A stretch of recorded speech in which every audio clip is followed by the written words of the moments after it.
For the Moraine Reads project and for the Moraine Valley community, I would like to share a little bit of my experience and appreciation for the work by Henry David Thoreau named Walden, or Life in the Woods.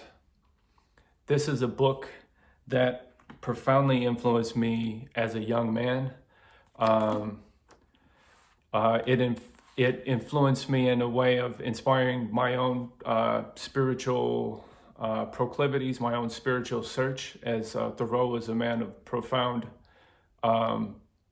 spirituality. And his writing in particular in Walden was of a particular type where it was largely his journal. It was a journal of his own inner work, and in that journal, what would later become Walden, or Life in the Woods, he was basically chronicling his own superconscious insights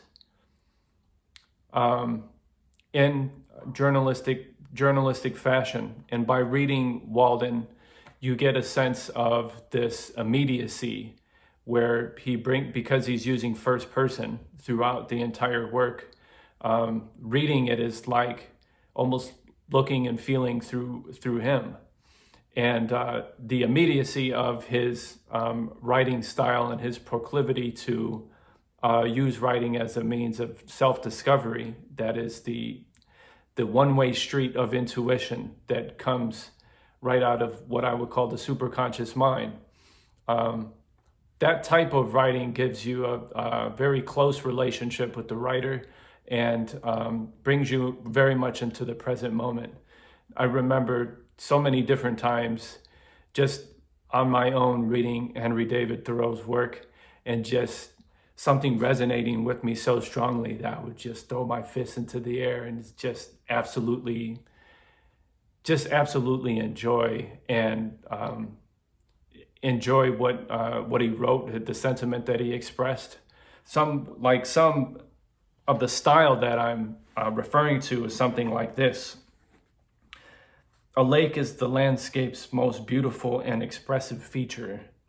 It is Earth's eye, looking into which the beholder measures the depth of his own nature. So that's the type of superconscious insight that he would chronicle in Walden. And there are so many like that. For instance, another one of my favorite of his entries is this. A single gentle rain makes the grass many shades greener, so our prospects brighten on the influx of better thoughts. Through our own recovered innocence, we discern the innocence of our neighbors.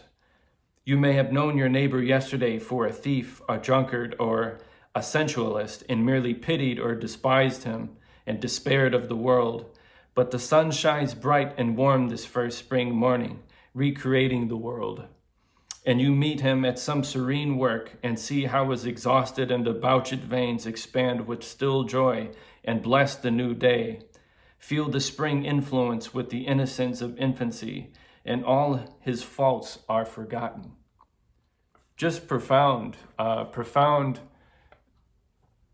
spiritual insight, self-discovery, stemming from largely his being connected to nature and observing nature, and allowing that intuition to filter through and give language to his perceptions, is what I pick up from a lot from Thoreau. Here's another really, really wonderful verse that I think represents a lot of his style of writing and his superconscious insights, as I've mentioned. I learned this at least by my experiment. That is his experiment in living by himself in a cabin that he built by himself with a little bit of help from a few of his friends at the beginning, as it was recorded, where he built his cabin on the property of Ralph Waldo Emerson, a fellow transcendentalist in Massachusetts in the early to mid 1800s. And So he's reflecting here on his experiment just before he gave up. He lived there by Walden Pond for 2 years and 2 months before he returned back to civilization. And though he didn't completely drop out during that time, he would still visit towns and friends and things of that nature, but he ended his experiment at that time. So he says, I learned this at least by my experiment, that if one advances confidently in the direction of his dreams and endeavors to live the life which he has imagined, he will meet with a success unexpected in common hours. He will put some things behind, will pass an invisible boundary. New, universal, and more liberal laws will begin to establish themselves around and within him, or the old laws be expanded and interpreted in his favor in a more liberal sense, and he will live with the license of a higher order of beings. In proportion as he simplifies his life, the laws of the universe will appear less complex, and solitude will not be solitude, nor poverty, poverty, nor weakness, weakness. If you have built castles in the air, your work need not be lost. That is where they should be. Now put the foundations under them. So, with that, it just reminds me of the power of writing. And speaking of the power of writing, of how writing influences and informs society for generations beyond even the passing of its author, Thoreau was also famous for writing civil disobedience. Civil disobedience was an essay which he penned while serving a night in jail for refusing to pay a tax that went to fund slavery and the Mexican-American War at the time. And that essay, Civil Disobedience, which was not about overthrowing government, it was about peacefully, intelligently resisting government that was unjust, such as slavery, and fueling a war that he felt was, or funding a war that he felt was unjust. Well, that essay, Civil Disobedience, went on to influence Mahatma Gandhi and for his resistance and for his resistance of the British rule. And because of Mahatma Gandhi's inspiration and his activity in successfully overcoming British rule and pushing back against the British through what he called satyagraha, or holding to the truth, using and inspired by Henry David Thoreau's Civil Disobedience, the philosophy expressed in Civil Disobedience. That later went on to inspire Martin Luther King Jr. and his fight for civil rights and civil justice in our country.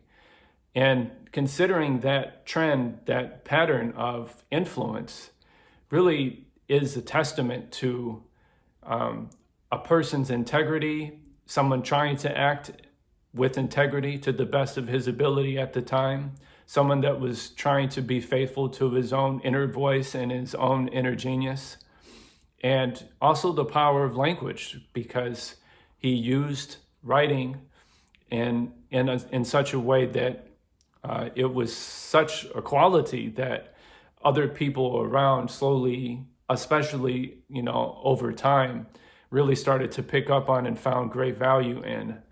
And so Walden, or Life in the Woods, as it is called, has been one of the most influential books in my life and inspired me to have a lifelong habit of journaling and using writing for self-discovery. And all of this eventually, fed into my own desire to be a writing teacher, which finally came to fruition after starting so many years ago as a student at Moraine Valley. So Thoreau's influence is still very much with me, and just very happy to share just a little bit of my experience and appreciation for that particular book. So thanks for listening, and have a wonderful day. Hope that you check out some of Henry David Thoreau's writing if you have not. Word.